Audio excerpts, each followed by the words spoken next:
Kota Palembang rencananya akan merelokasi pedagang kaki lima di kawasan Pasar Lemabang lantaran PKL tersebut mengganggu arus lalu lintas sehingga menyebabkan kemacetan yang cukup parah.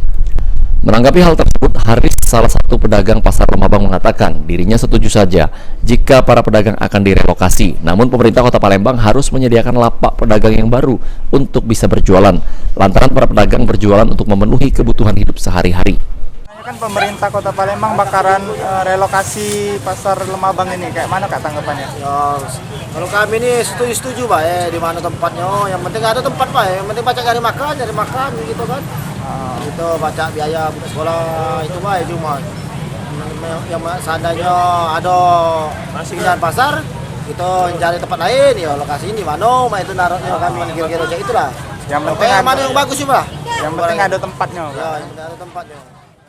Senada dengan Haris, Yakub juga setuju jika pedagang Pasar Lemabang akan direlokasi, namun dirinya belum mengetahui pasti kapan pemerintah Kota Palembang akan melakukan relokasi pedagang Pasar Lemabang. Untuk relokasinya Kak, bakalan ada pemindahan tempat untuk pedagang-pedagang kayak ini, Cak, mana tanggapannya? Nah, ini kita belum tahu kepastiannya kapan kita. Nah, bukan kita istilahnya menutup-nutupin kan? Nah, itu aja. Tapi setuju dah Kak dengan adanya relokasi ini? Oh, setuju saja. Setuju saja orang berdagang.